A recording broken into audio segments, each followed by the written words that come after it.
Consequence Podcast Network. Mikey's already snorting. This episode brought to you by Nick B. Hey, Nick B. Nick B, fun fact. Yeah. Yeah. He was a captain of a destroyer in the Navy. In the Navy. Back when SARS was a thing. Oh, yeah? Yeah, he actually had to resign because What? His sailors were all sick and they're going to fire him or something, and then he resigned to save his sailor's life. Did they say, Sarzy? I'll see you later. The Queen fired him. Oh, that's right. He's British. My yes. bad. Sorry. I was fired by a mayor once. Is this back when you were a call girl? No. Oh, jeez. That was in high school. Well, Nick B, sorry you got resigned from your Navy job. Okay, now he has time to solve crimes with Officer Boo. Oh, and we'll get to that. Yeah. This episode also brought to you by Ryan. Hey, Ryan. Ryan will only watch movies while he's eating. And it's not just one meal. Oh, it's yeah. a meal It's with a like side of meal pancakes. He spread out his to-go meal all over the pod table while two other friends are trying to do pod work. Huh. One time he said to me, Jen, I like to watch the movie while I'm eating my food. That is a direct quote. And clearly I'm talking about Mikey. Hey, Ryan, I'm so sorry I keep saying he. Ryan, I'd like you to do something to make her angry, so I... Yeah, hey Ryan, can you do me a favor and reach out to Jen and just make fun of her on Twitter or something? Like shame that her, way she bully no her. longer shames Mikey. Yeah. This episode also brought to you by Matt. So Matt is from Sweden and he wants us to tell you some interesting fun facts about Sweden. So here's one. Donald Duck is one of the most important figures in Sweden. What? Every year since 1958, on the 24th of December at 3 p.m., the Donald Duck's Christmas special begins. Aw. Actually, it's not only this show. Also, other cartoons from the 30s through the 60s join the party. The Donald Duck show is actually either the second most watched show of the year or the first. Wow. So a lot of people watch this show. I'm down with any show that promotes no pants. Absolutely. Tops, no bottoms. That's a real Mikey look. I got great legs. Holy shit. He's basically a king in Sweden. People even tried to elect him as the prime minister a couple Wow. times. I don't know how Sweden's king is doing right now, but I would prefer Donald Duck to our current leadership situation. Yeah, I would prefer any of the Disney characters to our He current wouldn't have leadership. relieved that captain because he's a sasailor. That's true. He would have sided with the Navy. Yeah. That's true. In the Navy. Welcome back to another episode of The The Patreonicals. Enough world building. Let's get into this. Let's do it. Uh-oh. All right. In this unprecedented time of global pandemic, the sunny death virus, Dun-dun-dun-dun-dun. Kat brings Michael back to Mammatopia. Okay. Yeah. He has fencing swords, 2 fencing swords. Those are his weapons. That's his like Walking Dead-esque cool thing about him. Like Needle? Yeah, Yeah, okay. but bigger. Longer Yeah. and uncut. Yeah. Jen is so mad at us right now. So Eddie's having a debate with the animals about like who should get. He's talking to the elected officials, I guess? Yeah. Yeah. So the owls. So question. No, it's not just owls, Jen. Every animal species That's very elitist. elects its own representative. In the Council of Animals of Mammatopia. Yeah. God. We all know the owls are really in You charge. can guess what Jen's totem animal is. So here's my question though. All right. When he's translating with the animal council, does he have to translate between each of the animals' animal languages? No. Or do they all speak one They all speak one universal animal language. Animalese? All we'll animals say? can talk to each other. Okay. And Eddie can talk to animals. Mammals. Okay. Sorry, mammals. Yeah. Mammalese. All the mammals speak the same language. He knows the mammary language. Right. Yes. Yeah. Well, So I'm does the sorry. severed head in this movie. they're talking about animal best friends and who should to pick which animal best Aw. friends they want. Oh, Seems nice. oddly isolating for somebody who doesn't get picked. What if nobody picks me from Everyone, their animal best everyone friend? gets assigned. Of course, that would be your concern in this situation. Everyone gets picked. But what if you get picked by a stupid animal? Like, I don't Like want a not an snail. owl. It's the animals. It's the Like animals. anything but an owl or a magpie. You guys, it's the animals picking. Okay. First Okay. off, don't be an elitist. I also want to point out that Jen thinks magpies and owls are mammals, apparently. Oh, yeah, that's right. And everybody's wondering what to do with Matthew's body because he's still in a coma. He's still in a coma? We gotta Yeah. wake him up. So Kate comes in and she's giving attitude to the animal council and Eddie, and she's like, She's kind of a whatever. loose cannon. Found this dude. And he's like right there, and Michael's like, who's that guy in a coma? Oh, that's right, because they found Michael at a bookstore. Yes. So anyway, Michael knows who Matthew is. Oh, wait, he knows him? Yeah. He recognizes him? He recognizes Holy him. shit. Kate leaves again because she's like, I don't really like Mammatopia, but I don't have any place to be. I'm going to go find some more shit to do. Come to Okay. Birdtopia, Kate. She's got some We'll party. issues, but she has an animal best friend Is it a animal best friend that is? An owl. It's an owl, yes. Oh my God. Woo! Yes. Oh my God. Everything's coming up, Jen. So Michael sends a page. He has a pager and he sends it out mysteriously. Oh my God. I got a call from 1995. And then he's like, man, this is like a great utopia. I'm sorry the world ended, but like now animals and people can live in peace. Yeah, absolutely. And the animal council's like, yeah, but cut to Isaac's Thunderdome City. Oh yeah, I forgot about the that's right. Thunderdome City. He gets a page. Uh-oh. It's from Michael in Mammatopia. Uh-oh. Is he a double? Yeah, he is a double agent. No. Oh my God, Michael.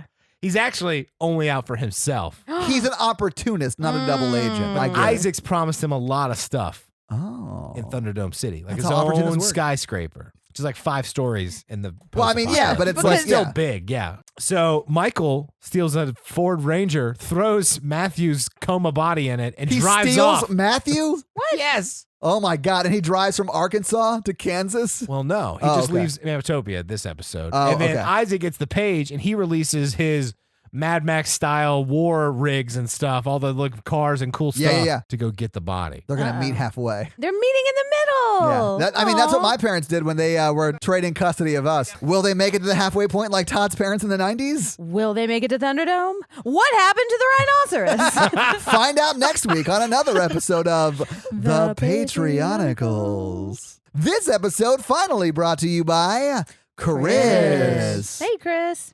Chris just wants everyone to know a reminder, and we all need these reminders right now, that you are loved and you are not alone. I really appreciate the listeners. I know it's Mikey Month, but I appreciate the community and the support and the love that this podcast has shown in my life. Yeah.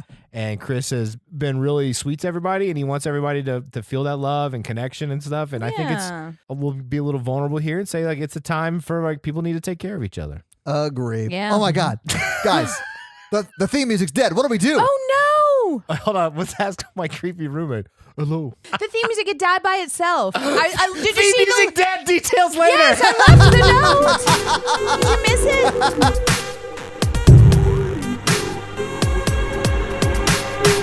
My coworker, her 15-year-old, she found a condom in his room, and she was like, he had a Magnum. Welcome to the Horror Virgin, everyone. I'm not sure I'm signing off on that one, but I'm Jen. I'm Mikey. And I'm your horror virgin Todd, which means I don't like scary movies and you guys make me watch them. Yep. And this week you guys made me watch the 1985 Reanimator. Reanimator. So have you guys seen this movie before? Yes, I have. Well, of I- course you have because it's Mikey month and you picked it. Yeah. Yeah. Yeah. No, I had never seen it. I had never seen it as well. Yeah. So Mikey, when was the first time you watched it? It came out in 85. The 90s? Okay, yeah, you're probably a I little caught it young on in 85. TV at some point. It and this was on TV? it was edited. Yeah, there's Oh, an okay. edited version. And we watched, I'll just be clear about this up front. We watched an unrated version of Yes. this. There's a lot of dong in this movie. Most of the 80s horror movies I watched were on like USA Network or Yep. TNT. Okay. Stuff like when I was a kid growing up, I'd watch horror movies on network television. So a lot of it's been edited. So when we rewatch them, I'm like, oh, this seems different. Yeah. What did you think about when you first saw it in the 90s? Like when you were a kid? I was like, oh man, this is crazy. This is the best. Yeah. Boobs and body parts. I didn't see any boobs. Because it was on TV. Yeah. But I was like, someday I want to meet a nice girl. Named Barbara. Yeah, I hope I get to go to med school. Close, Mikey. Swing and a miss, but close. So, Jen, today was the first time you saw it. What'd you think about it today?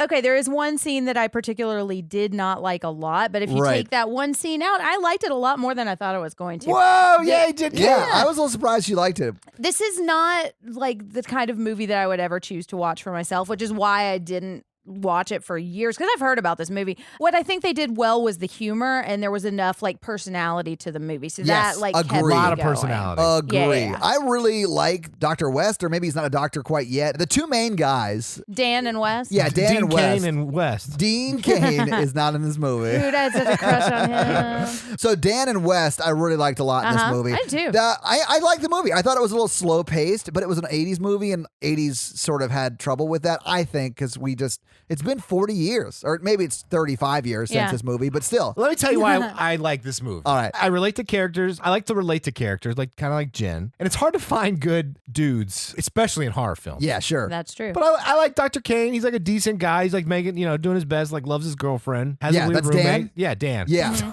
Sorry. You gotta Yeah. keep calling him Is Dan. his last name's Kane, though, right? Yeah. I think you're right. Yeah. Dan Kane. I like having a decent guy to root for. Sure. Because as a kid, I definitely did not relate to like Final Girls. I'm like Like this movie's just a guy murdering a bunch of women, and I didn't have like I was like a little boy. So. You hadn't met me yet for me to explain how awesome it is. I'm pretty sure you didn't think about that until pretty recently. Like the episodes that we did on like episode 26. Definitely not. No, there are no women in the thing. That's Graham Encounters.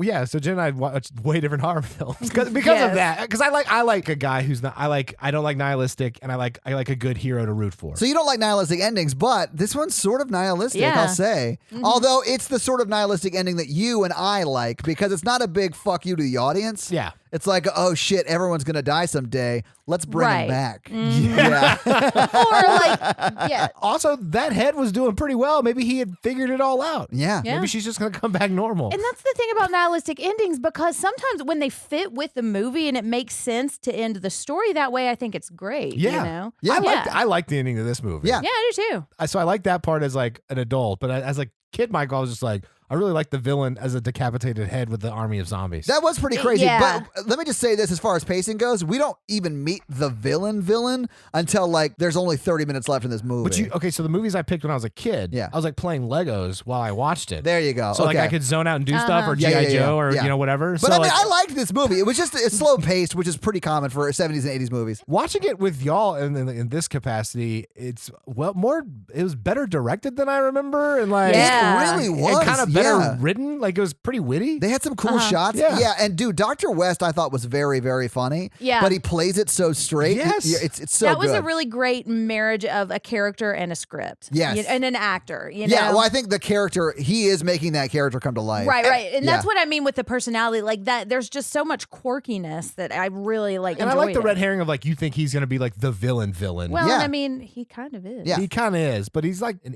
idiot. It's villain. hubris. That's what It is his hubris, downfall. Yeah. And he gets his comeuppance. So He does. I felt like that all thematically worked out. But I thought it was really great. And to your point about Dr. West, I feel like he took the script and whoever the actor is, and I'm sorry I don't know his name, I should have done some research, but like he does a great job bringing that character to life and his Oh, I think so, quirkiness. too. I don't think it's nearly as funny with a different actor. I don't think so and either. I've never seen him in anything Oh, else. he's in a lot of stuff. Is he Yeah. good? Because he's great. Also, there's like sequels to this movie I've never seen. What? Yeah, I've got fun facts about that. What? All right. Wait, so West isn't dead? I've never seen the I mean, sequels. maybe Oh he got my God. reanimated. Oh, I guess that's the point. We live in a Right. reality in this Death world where it doesn't doesn't exist in matter. this Yeah, world. yeah, Pretend awesome. that this is Marvel Comics or something. That cat died like 9 times. Let's get into this fucking movie. So we're in a German hospital or a Swedish hospital. It's probably Swedish, right? yeah. Hello, Mats. Yeah, no. It's Switzerland. Switzerland. Yeah, not It's all the Sweden. same. Yeah. Swiss hospital. There's a lot of holes in this hospital. It's a little That milky. joke's a little cheesy. Sorry, the joke's a little cheesy. I apologize. I like where your head's at. Nailed it. Head cheese. Jen, can we please talk about Yes, this movie? please. Okay. And so we hear someone screaming and they're yelling for Dr. Gruber. This is actually the prequel movie to Die Hard. His name is actually Hans Gruber. No shit. Yeah, Is it? that's one of my fun facts. Oh my God. Yeah, and this came out before Die Hard too. So Yeah. What? okay, so we have a bunch of doctors right outside this door, and they finally bust in, and there's a really sweaty man on top of a doctor who's like flailing on the floor, and he Yeah. looks like he's like a Swedish doctor. And so sweaty guy is on top of him, and he's got a syringe, Right. and he jumps up, like jump scaries up, and he's got blood all over his mouth, and then his face like, starts "Let's kill him." twisting. This is real gross. Like, It no really joke. We're is. 30 seconds into the movie, and I was already like cringing and trying to look away a little bit. Yeah. And then his eyeballs explode. Yeah. And the dude who was on top of him, the sweaty guy, who we're going to find out is Herbert West, says the dosage was too large. And they said, "Sweaty doctor, you killed him." And he said, "I didn't kill him. I gave him life." Or tried to, at least. Tried to, yeah.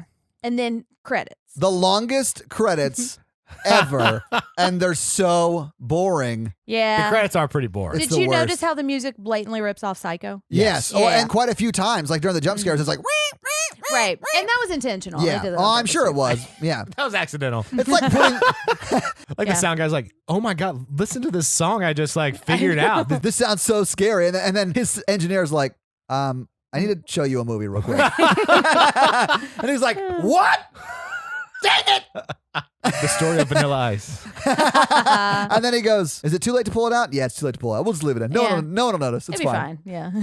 Across the nation, headlights. Psycho rips off. But as the not Psycho music is playing, we're seeing like diagrams from like Grey's Anatomy, the book. Not the show. Book. Yeah. The book is way better. Yeah. All right. And so then we cut to Miskatonic Medical Center. Yes. And we see another sweaty man on top of a topless woman trying to resuscitate her. It's not inappropriate so much as it is he's trying to save It's her life. basically a scene from a medical drama. They're doing CPR. It is. Speaking Right. of Grey's Anatomy, yeah. Right. Yeah. He would be McDreamy. I'm just going to say that. Oh, yeah. This guy would be McDreamy. Dan Kane Yeah. is not a bad McDreamy looking as fella. fuck. Yeah, and He's not. West would be McCreepy. Yes. I will agree with I that. say that's what we call him. Apparently, when he was resuscitating that woman, like he actually hurt the actress because if you do Really? that, yeah, like when you do chest compressions, sometimes If it you can do them crack your correctly, sternum. it will crack your sternum, but you're supposed to because you're supposed to squish the sternum into the heart to pump the blood. He's in it, Yeah. man. He's sweating. He looks upset. He's not a terrible actor. He's not no. a great actor. He's not great. But he's great for this part. I think so too. And he fits the tone of the movie Yes. too. Yeah. I think he does a great job. Yeah. Yeah, I do too. Okay, so now she's dead and he has to give up. But then that's how we know that he's like a caring doctor who cares about patients. Yeah, He gets really upset. Yeah. He does. He even pushes her all the way down to the morgue himself. I Well, know. that lady tells him to. Well, yeah. One Oh, of his teachers. That's right. He's just a student. I forgot. Right. And he's got to walk it off. He's a you know? third year medical student, so he's like pretty much a doctor. You go to residency The after medical it. school in this alternate universe isn't the same, but we'll just go with it. Yeah. Right. Because in my mind, he was already in residency. Like this was his residency. Yes. He was in a neurosurgical residency. No, because he wasn't a doctor. Yeah, technically he would have. Let's just pretend it was. If Yeah. this was a residency, he technically would already be a Yeah, doctor. I know, Yes. but they're like, you're a third year student. Herbert West is a doctor. They call him Dr. West the whole time, but he's actually the same as that guy. Yeah. None of it makes sense. He's a in poli sci Switzerland. major. Yeah. He's just like, I shouldn't be here. He got his doctorate in sculpting. Hello. I mean, we do see a sculpted do. head. We do. Okay, he's rolling down this Yeah, dead, the lady who just dead died, body yeah. lady, into the morgue, and we see a doctor who looks normal right now, but he's like lasering a hole into a corpse's head, Yeah. and then he sticks like a Q-tip. It's a Q-tip. in, Yeah, long Q-tip. and it's terrible. He's like, this is the real way to get earwax. It's the wrong angle, guys. You want to go in through your ear. Do you guys put the Q-tips in your ear? Yeah. I absolutely do. Yeah, Yeah. that's how you get the stuff out. Okay, so now there's a guy coming in and giving a tour, and we find out he's the dean of the hospital. Yes. And Halsey, I think, is his name, but I called him Dean Dad a lot. Well, he is the dad, but I think it is exactly. Halsey. Yeah. Yeah. And so he's giving somebody a grand tour who turns out to be McCreepy. Yeah, McCreepy, which is Dr. West from the beginning. Yes. And this doctor, this tall evil doctor, is Dr. Hill, and he's like the grant generator for the hospital. So he's like a big deal. He's there. a big money generator for the Yes. hospital. Yeah. Uh-huh. And he's probably the head of the fellowship or residency department or med school or whatever it is. Right. I love this scene because it takes our two dicks and then sets them against each other. Dr. I'm Hill sorry, and what Dr. are we Sword doing? fight style. Oh, I thought you and I. Sorry. No. Yeah. I was like, Mikey, I don't want to do that Because right like now. Dr. Dan is like, yeah, I lost one. I'm really upset. Then you Yeah. see Dr. Hill and Dr. West be like, oh, your research is really derivative and it may have been a Oh, yeah. It's Borders on fraudulent. plagiarism. I'll say this, not defending Dr. Hill because he's not a good guy, but I do feel like he was open to liking Dr. West at first. And then Dr. West immediately upon meeting him was like, your work is super derivative. In fact, in Right. Europe, it's considered plagiarism. Yeah. And then Dr. Hill's like, oh, well, fuck you forever, buddy. Yeah, he's like, I can't wait to see you in class. Yeah, exactly. Right, I can't wait to fail you. Yeah. Dr. West is like, hey, remember this doctor I used to work for? His head exploded, but it's fine. But Yeah. all his ideas are way better than Right. yours. And then Dr. West is like, oh, you think the brain dies after 6 minutes? This idiot, Right. right? And then when Dr. Hill says, "Wait till I see you in class, Dr. McCreepy," and he's like, "All right, I'm gonna bring a shitload of pencils." yeah. And then Dan's just standing there like, can I just like move on with my day? Exactly. Like, this is real fucking weird. Can I somebody gotta sign get my back to fucking work. form, dude? I just need to get out of here. And Exactly. the dean and Dan were like, this is odd. Uh-huh.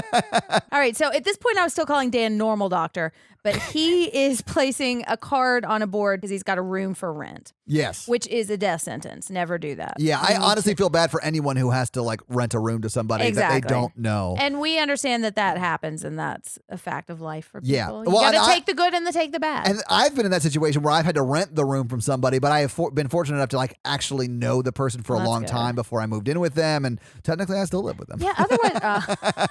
Otherwise, you still have to like set up a series of booby traps around the room. Yeah. You know. Yeah. But he puts on the announcement board, I haven't got a room for rent. But he's a college kid, you know? Maybe he's looking for another med student. I mean, it happens. Absolutely. And he's not putting it up at like the bus stop. Yeah, it's not Craigslist. You Well, know? no, I'm just saying he's at the medical school. Yeah, I'm just saying it's like risky in any situation to rent from someone you don't know or to someone you don't know at all. And Dan, I think if he has any character flaw, which he has a few. Oh, yeah. Too easily trusted? Yes. Definitely is number one. He is on board for Dr. McCreepy immediately. If he had just listened to Megan, played by Barbara Crampton, none of this would have happened. So as he's putting this up, a girl comes up to him and starts kissing him. And it's really sweet, but then they're immediately fucking. Well, I actually like this is a part. fun scene. I thought it was pretty interesting. Yeah. Oh, of course you think it's a fun scene. No, because of the tickling. No, I know, because he's like kissing and tickling her, and she's like, no, no, no. And then they're like immediately in bed, and she's like, yeah. And for as dirty as we're making it sound, it's kind of sweet. It just shows that they're a happy couple. It is kind of sweet, and it's actually pretty appropriate for as much boobs as we see later. The amount that we see now seems drastically out of proportion to it.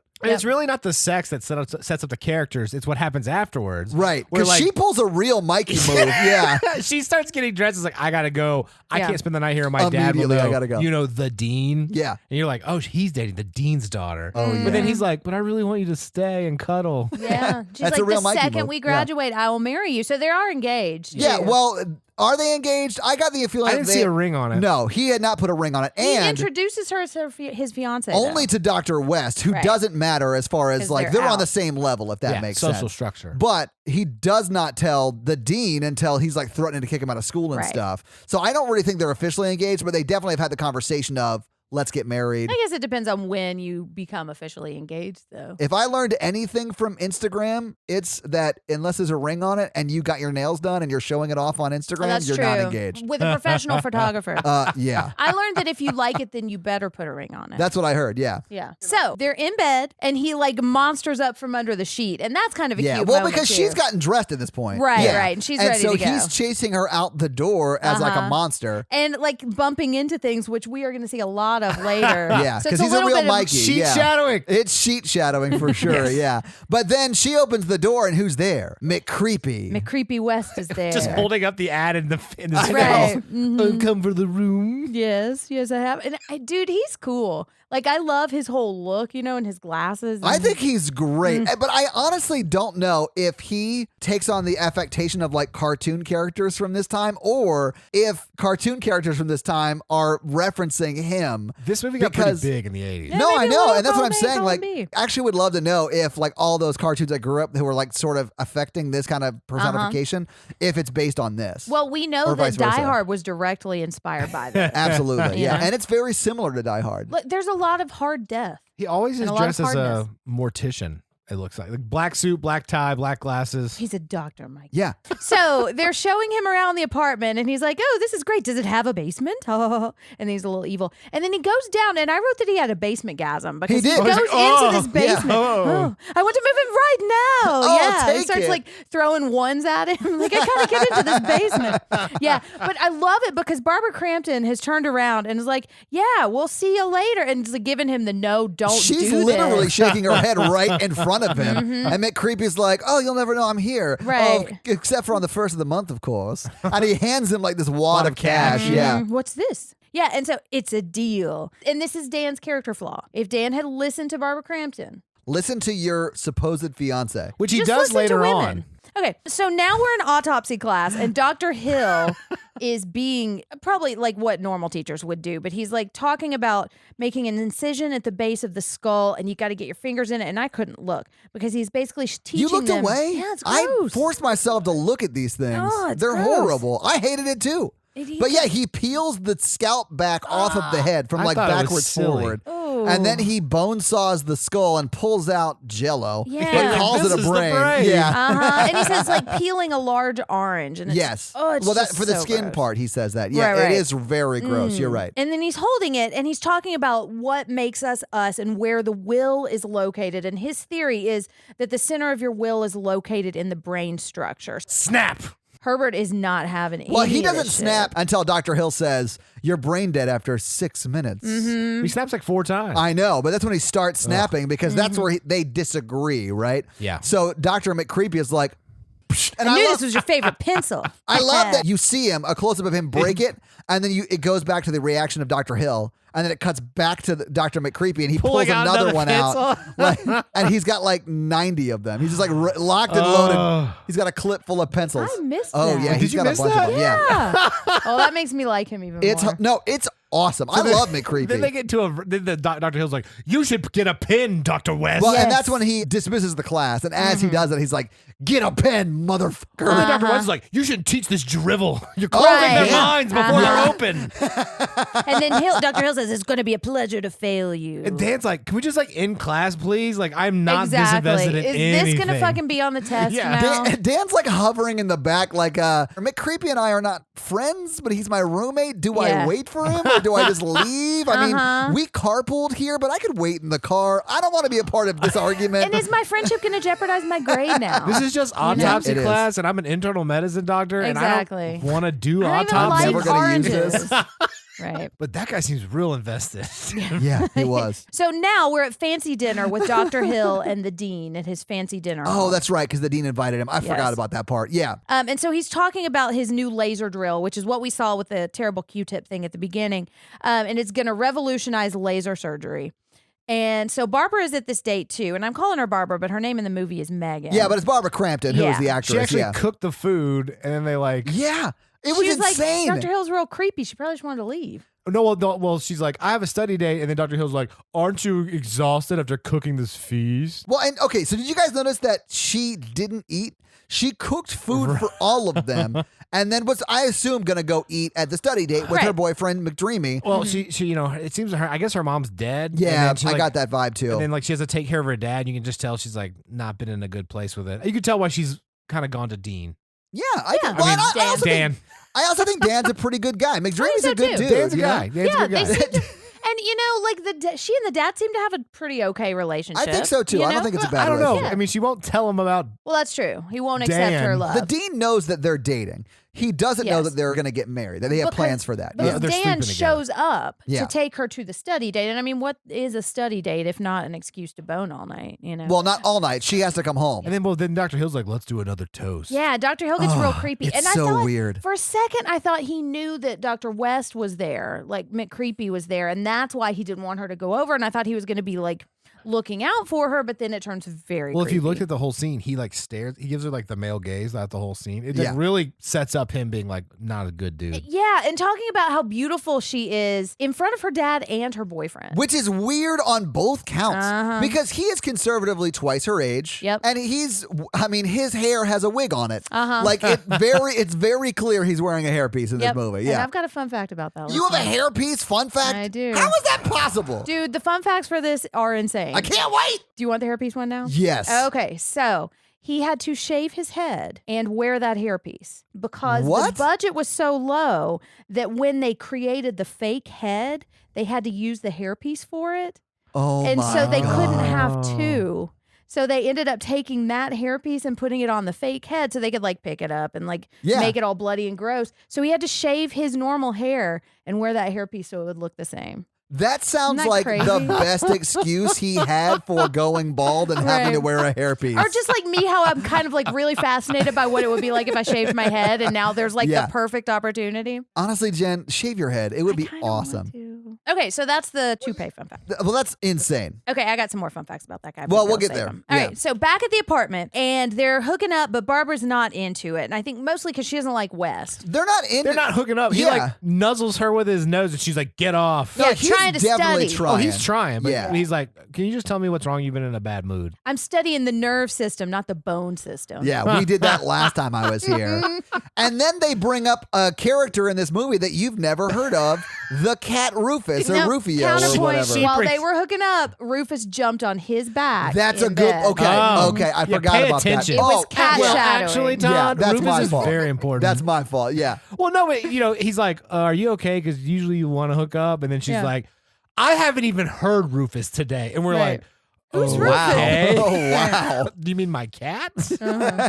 She's compassionate. Also, she's annoyed that now she's hooking up in a Jen. house with that creepy guy. She's cat passionate. Well, then she says Dr. West doesn't like her. He's always like interrupting them and all that other stuff. Yeah, and it's real weird. And your boyfriend. But in all fairness, Dr. McCreepy is McCreepy. He is really like creepy. it would be hard to do it on the front room couch if you were worried about your roommate coming home. But no, That's she's like, all he does is stay in his room, and he's like, yeah, it's like the best. I know he's the best roommate ever. Yeah, and he pays me. Right. It's awesome. And so this is when they figure out they haven't seen Rufus in a while, and so they're wandering around for kind of a while. And this is when I do think, yeah, this is what I mean by like the pacing. Like we're watching Barbara Crampton look for this cat for probably 3 minutes easy. Yeah. And I don't mean that as like, oh my God, it's so long. I mean, it's literally 3 minutes. It feels like 45 minutes. Yeah. But she eventually wanders into McCreepy's room and opens his fridge. She's probably like, man, I've been looking so long. I could go for a beer. Yeah. So she opens the fridge and she's like, ooh, Sunny D, purple stuff, a dead cat. Rufus. Yeah. And then she starts screaming. But this is also when McCreepy comes in the room and he goes, I don't like people in my room. Right, exactly. That's the biggest problem here. Yeah. That's what we'll focus our Yeah. energy on. Yeah, because what he's saying is like the cat, he knocked the garbage over, he got his head stuck in a jar, and then he suffocated. And I was going to totally tell you about it later, but I couldn't just like write a note. And this is when This I is knew the it was best going to line be a of the funny movie, yeah. Yeah, it said, what was I going to say? Cat dead, details later. So good. It was funny, but he said it in his like McCreepy, like nerdy voice. It's awesome. I love it. And like Yeah. him, McCreepy and Barbara are yelling, and then like Dan, like the realization hits his face and his cat's dead, and he's like, oh. And he goes and takes the cat's pulse Yeah. to see if the cat's still alive. It's a little pulse shadowing. 'Cause Oh we're my going to see him do God. that again.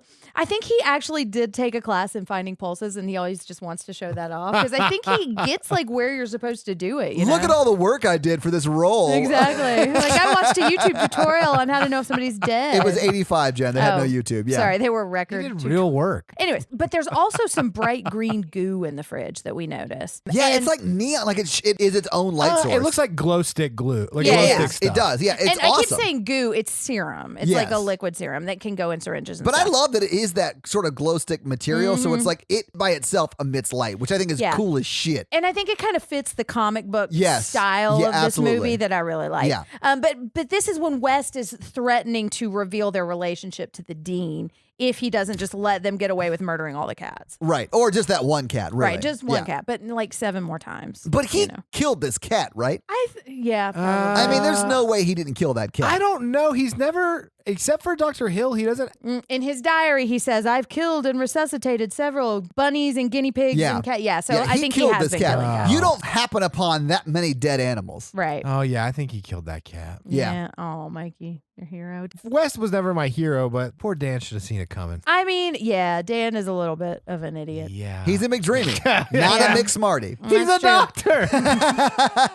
He knows a lot about some things. I've met Okay. some He's dumb book doctors. smart, not street smart. That's it right there. Yeah. So later that night, Dan is hearing some cat noises. Oh my God. I thought Rufus was dead. So he gets a bat and he starts wandering around looking for the cat and he keeps hearing cats screaming. And then he apparently forgot his key to the basement. So he busts through the basement and then falls all the way down And the I think he steps. actually did that. I think so too. Because the camera's close to him and you could see his face when he's falling on that step. Like it looked like it was him. It looks like the camera fell down the steps too. It's real It was just like an accident and they just Somebody kept was it. just like running behind him and like, use it, keep rolling. Yeah. But so then he gets down to the basement steps. And this is when we learn that Rufus has a thing for jumping on backs. Because we've only seen him in 2 scenes, and this is the second time he's done it. Right, because he is attached to Yes. Dr. West's back and he's like screaming, trying to, and like cat screaming, but like cat evil human screaming. It is like if a woman was doing her best cat impression if that cat was very mad. That's what it sounds like. Right. I think a man could do a good cat impression. Yeah. too, but- There you go. Yeah, it's a There you lot go. like that. That scene just sounds like that. It does, yeah. I mean, that's dialogue from the script. Right. You know. Okay, so Dan's got his baseball bat and he's trying to squash it. And one thing, because they finally get it off his back, but now it's loose somewhere. And I loved, it's like there's an overhead bulb and it keeps like swinging Yeah. because the light keeps like going in and out, but it's not like flashing like a strobe light. And it's really cool and effective. And this is one of my favorite parts of the movie. I like this scene too. Yeah. And then Dan just like immediately tries to help him, which I like too. Exactly. Yeah. Well, and so the cat like punches Dan across the room.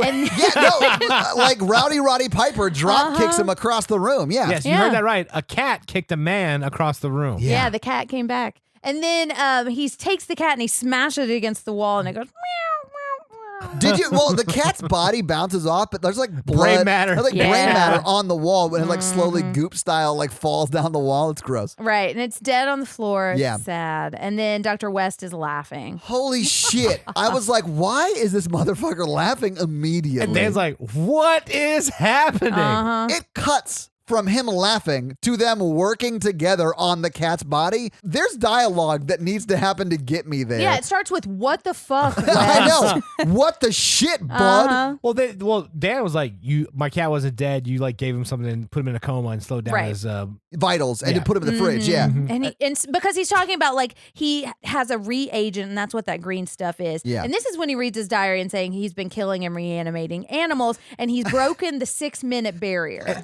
And this is how I know that Dan's father abandoned him. This is like insane because Dr. McCreepy gives McDreamy his diary, and instead of just telling him everything he knows, because it's his goddamn diary, he's like, read this. And then he sits back and like waits for him to read it aloud. Why not just tell him? Because he has a different monologue because he knows Dr. Dreamy has no male figures in his life. This movie hits home. For one of us specifically, yes. Because he's like, I wanted to work with you because you're very smart and capable and like you're a good guy and like I just wanted your help. And because he's like assertive and dominant, I think that's why I like him. He's pretty assertive in the scene. He's like, you'll help me. He 100% is assertive in the scene. Yeah, he threw that money at him and said, rent me this now. Yeah. And Dan just wants to be loved by everybody. Yes. Absolutely. I think they could recast this with a German Shepherd. I believe they could recast that with a gold retriever. All right, so Wes. That's why he's not super sad the cat's dead, because he's a Labrador. That's true. Maybe he killed the cat. But he would never have a dog as a pet. Not a dog that would have me. But he's saying he's broken the 6-minute barrier, which is like the barrier that Dr. Hill was saying after 6 minutes you can't resuscitate them. Right. You know, or that's when brain death occurs. Technically, it's 6 to 12 minutes 6 to 12 or whatever. minutes, But yeah, 6 minutes becomes like the go-to for that. Right. And so, but what he's just figured out is that the longer it takes between when he reanimates these animals, the more violent they become. Yes. And so he's trying to find, like, I need more fresh bodies, you know? And so he wants Dan to help him so they can conquer death. And so this is when Dan is like, no, but your cat wasn't really dead. You're faking it. And he's like, well, do you believe the cat was dead? No. I do love that because he's like, oh, you think the cat was dead? Well, fuck you. Do you think he's dead now? Let's bring him back now. Well, then he picks him up and drops it. Yeah. Oh my God, this movie's insane. I know. And I mean, it says something, I think, that it's still able to be funny with as dark and gross as this movie is. Well, and this part's pretty gross, man. It is. I mean, because it's a dead that's cat. a dead cat and like its organs are hanging out. Yeah. And then he just he shoots injects him with more serum. He's like, don't get your hopes up because like the back's broken and you fucked it up when you threw it against the wall. Right. Like, yeah. You really did a number on your cat. Damn. But we also have to he has to inject it in its brain too. Yes, we learned that. And so it starts moving and crying, and he says, "Birth is always painful." And he says he's dead twice. The dialogue in this is interesting. It's funny. Like I think it's supposed to be a horror comedy. I think so. Yeah, it definitely is. And then Megan shows up and sees it because she's always walking in. She is always walking in on them reanimating before the things money together. shot, Yeah. So funny. All right. So now we cut to Dan being a responsible idiot because the first thing he does is he goes and tells the dean what West has been doing. Why would you do that? I mean, maybe assuming that he wouldn't get in trouble if he's the one that like whistle blew on it or whatever. But I think that's why Dr. West wanted him to help because he's like, you have the attention of the authorities, and you can get our research going, so that we can do this like the right way. Yeah. Oh, okay. Yeah, I So do think that's why I the want your intent. help. I want you to be my partner because you are good with people and like they like you and the dean likes you, so we can like legitimately do this. And I think one of his fatal flaws is he's just really naive. that's fair. Yeah. He'll be that way till he's around 30. Yep. So Dan is telling him, he's also saying like, so the dean is now mad that he's involved his daughter. He said, the dean says he has to submit a written apology and he's going to lose his scholarship. And if any of the school's equipment was used, the charges will be pressed. And so he's essentially like removing him from the school because he can't afford to continue going Right. without And that Dan was like, scholarship. your daughter walked in on us. She wasn't there, so don't take it down. He gets really defensive about Yeah. her, but doesn't stand up for himself because he was totally not in the wrong. Dan. Right. And also, the dean is not saying this is wrong. He's saying, I don't believe you. I don't think this is possible, And so Dan's like, no, your daughter saw it too, And that's when it comes out that they're kind of more than he said. And also, West is kicked out of the school now. Yes. All right, so now Dan is mad, and so he hatches a plan with Dr. West, McCreepy. Well, they have no other choice. Right. Like they were pushed to do The this. system brought them down, Yeah. man. They Also, were just trying to conquer death. that's something that might happen if you sleep with your boss's daughter. Speaking from personal experience there, Mikey. I mean, you got to take, that's big risks. You know what I'm saying? it is a big risk. There's consequences you got to think about. Dan is now rolling a corpse down I into the called morgue. this. Yeah. Yeah. And then he's joking with the guard, and we've seen the guard a couple of times. But I like the love guard, the yeah. guard in this movie. Yeah. The guard's my favorite character. But so he's going down, and he's always like taking a break when somebody gets down to the morgue. Yeah. So he goes in, and then we immediately find that it's Herbert West under the sheet, and he Right. starts putting his socks and shoes on. But he starts putting his socks and shoes on, and he has a toe tag on. He doesn't take the toe tag off. I never before noticed he that puts the until you sock- said something. It drives me insane. He has a toe tag on in his shoe for the next 50 minutes at least while Jen. they're fighting. Like, this is insane. Fun fact. Oh, no. Give it to us. Give it Yeah. to We us. have Here's a the toe fun tag fact. fun fact. So he was supposed to do the scene barefoot, but he didn't want to. So he convinced the director, Stuart Gordon, that he could put his socks and shoes on fast enough to keep going with the scene so that he could have shoes on for the rest of it. So that's why he's putting it on that fast. That's amazing. I know. Okay. Yeah. All right. Well, there you go. I mean, sometimes you got a little toe It's a tag. weird fight to have. Apparently, there was so much blood used in this movie that the director talked about his feet always sticking to the floor. So I could imagine him not wanting to go barefoot through some of these. Yeah, So. every line of dialogue had to be overdubbed because 'Cause of all the- you hear is Mhm. that's hilarious. Okay, so now they're walking in and they're going into this body closet that we'd seen before. The Yeah, body but it's like a sub part of Body the morgue. closet. Where Body closet. It's honestly just like a body anteroom. It's a refrigerator where they keep the body. It is. You know, in most horror movies, they have like the drawers of Yes, it's not refrigerator like- drawers. It's not like that. It's like a restaurant fridge. It's smorgasbord. but a restaurant fridge morgue. Yeah. Not a drawer fridge morgue. You guys know the difference, Yeah. right? Yeah. call it a clearly. body room. Yeah, that's what I call my bedroom. Ew. Nice. What do you have in your bedroom, Mikey? My Okay. body. Okay, you so now walked into that one. I know. You walked into the body room. You know what happens when you walk into the body no, room, I Jen? walk right back out and slam the door on the Yeah. body room. Once you finish, you say, I got to go home. Right, I got a My dog, father's the guys. Yeah. All right. So now they are investigating all the bodies and they're trying to find a good subject. Yes. And they're saying, no, that one's too burned up. No, that one's got a shotgun. And no, that one's It's basically Goldilocks. Okay, Right. but I love how the characters they're talking about come back at the end. Yep. And we can talk Right? about it then. Love it. I I do love too. it. They initiate or they establish every character. Yeah, one guy's burned. One guy got hit by a Exactly. bus. One guy has a shotgun blast in the face. Yeah. But so you great. don't have to remember any of that stuff to still enjoy the second part. Right, You know? no, It just adds more to the Just world. so many layers and depth. It's so great. It is, I'm not yeah. even joking. Like, that's great No, I agree. storytelling. Yeah. Mhm. Yeah, because it does come back, but it's not like integral to the story. Too. Right. So they find a John Doe Yes. who's perfect because his body is fine unless he's had a Oh, heart defect. It's real fine. He's yeah. a professional wrestler. It's definitely a steroid really overdose. is. Oh, yeah. I Yeah. mean, you see all of him, and I can tell you for sure it's They're like- definitely a They're like, this is steroid a guy. homeless man who died. I'm like, no, it's No. not. No, Well, he OD'd on steroids. He looked like Arnold Schwarzenegger in First Terminator. except less clothed. Well, in the first Terminator at the beginning, he didn't You have don't clothes on. see Arnie's dick in that movie. That's You true. see this guy's dick. That's true. In hindsight, though, don't you think they wish they had chosen somebody who was not so big and strong and able to kill them? Yeah, Yeah. they're not great scientists. Well, they're not very smart. They could have strapped the body down. Here's their big plan. They want to reanimate a corpse to like prove to the dean that their research works so they Uh-huh. can get approved to come back to school. Yeah, absolutely. Yeah. Which, I mean, what else are you going to do? You know?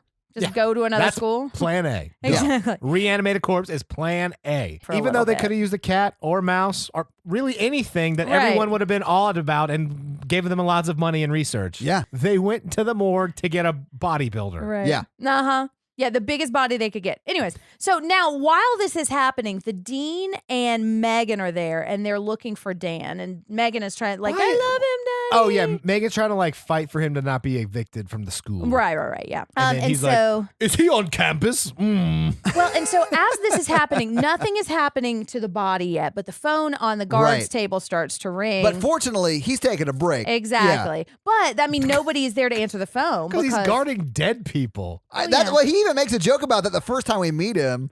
He's like, a lot of people go in there, but no one comes out. Right. Well, but I mean, if he had been doing his job, would any of this have happened? Oh, fine, Jen. High road us with that. I mean, it's not the security guard's fault, Jen. That's true. Wow. Although I'll say this, he was doing his job when they went in. He even checked the dude's toe tag. Mm-hmm. I mean, he's not expecting anyone to come in there and make zombies. That's true. Why would you? They didn't teach him that in night school. But what else are you guarding the morgue for? I have no idea. Why isn't he at the front Vampires? The front He's like, desk? well, no vampires today. Phew. Okay, so now we're getting close-ups on the body, and like a close-up to his eye and nothing's happening. Close-up to his finger and nothing's happening. And I swear I thought it was going to be a close-up of his dick real quick and nothing happening. Jen, but there's that not. is some wishful pervert, thinking. I'm Jen. glad there On was Jen's not, part, for yeah. the record. But then he's like, oh, we've never done it on humans. Let me just put more glowy stuff in him. Right. So, yeah, he injects his brain with more. And then there's an announcement for Dan to go to security right now.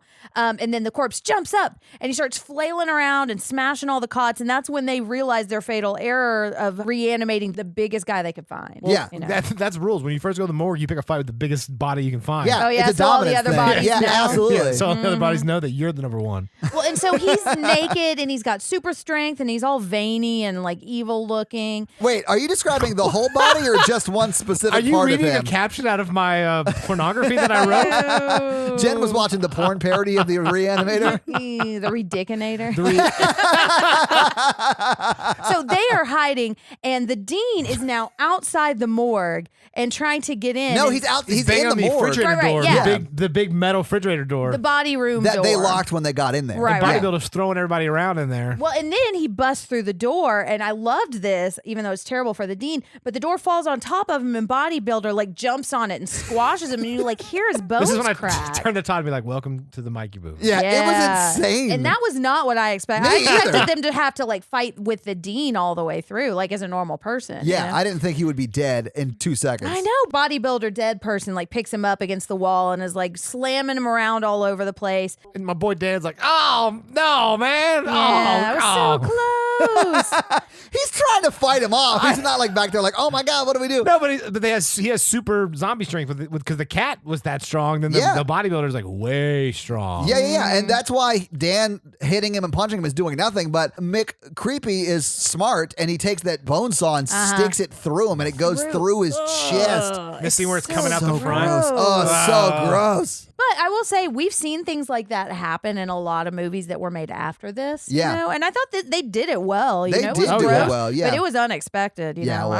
I appreciated it for what it is because I don't like body horror. But They have a conference on the floor. They got the dead dean against the wall, dead bodybuilder zombie, and then them two on the floor. Dan's just like curled up with his knees. And he's like, oh, man. Oh, how am I going to tell my girlfriend? Going and to prison. West is saying like he made a noise. He made like a conscious act. Like, hey, this worked on a human. He's like, no, he's just being an animal and killing everybody. And I like they were like, is he dead? Yeah, of course he's dead. Yeah, Wes was we like- need to bring him back immediately. This is the freshest body we're going to have unless we murder somebody. And Dan's like, I don't know what happened to my life. Yeah. Right. I've only been doing this for 24 hours. Yeah. So when he is evaluating so many choices. Well, so they pull him back up on top of the body table.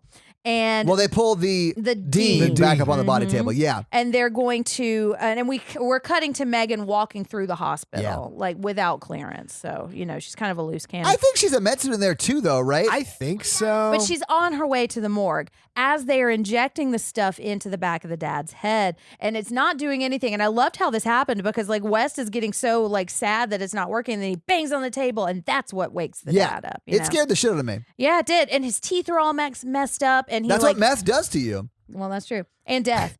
And so, but he Meth and death. Meth, Zombies death. who slam your head against a wall. That's true. True. Yeah. It could have been Yeah. injuries. You're right. My bad. I actually think this guy's the best actor. He does Yeah. great. Because he was like real straight man with the Dean, and he is real zombie fucked up. Yeah. And that is not what I thought was going to happen with Me his character. either. And I love it. And so he's picking both of them up like with his hands like by their necks. And that's when Barbara walks in. She walks in always immediately after the two of them reanimate something. A cat, her dad. Ugh. Learn how to knock, Barbara Crampton. And she's Let like, them Dad, finish." no. And he like drops both of them. He's like, "Ooh." Yeah. But that's the first time we see that even though you're in a zombie state, you can react to like loved ones, which is what saves her life at the end. Yeah, but West is blaming everything on the Dean and saying, "Hey, the Dean," because now the guard is there too. Well, the guard comes in. He's like, "What the fuck is happening?" Like with his gun out. He's like, "I went for my 5th break of this hour, and you guys are like shitting the bed in here. What's going on?" Yeah, well, and so he's blaming everything on the Dean and saying the Dean was crazy and he's mad at me. Okay, because the Dean is hunched in the corner, like making weird noises. Right. And he's bloody. And Wes is like, he saw that guy in the back. We had to like subdue him. He's lost his mind. Right. Winky blinky. Yeah, it wasn't us. Swear to God. Right, Dan? Definitely And Dan's not. like, what the fuck? And he just lays down on the floor. He goes into shock, Yeah. and then And then he goes over and puts a little blanket yeah, on top of McCreepy him. like goes over with like a blanket, and then also human blankets him and like lays on top of him. It's sweet. He's like, "You're in shock, buddy. And I'm going to go ahead and take this recorder. We're gonna get through this." And then he does take that recorder and put it in his pocket. Yeah. Yeah. Well, and the next thing we see is Dean Dad in a straitjacket. Like In like a padded cell room. Yeah. Connected to Dr. Hill's office? Yeah, it's Yeah. part of his office. That is like next level creepy shit. That's like a Matt Lauer type move. You don't do that kind of shit. That's gross. Definitely. Okay, I mean, my desk. Oh no.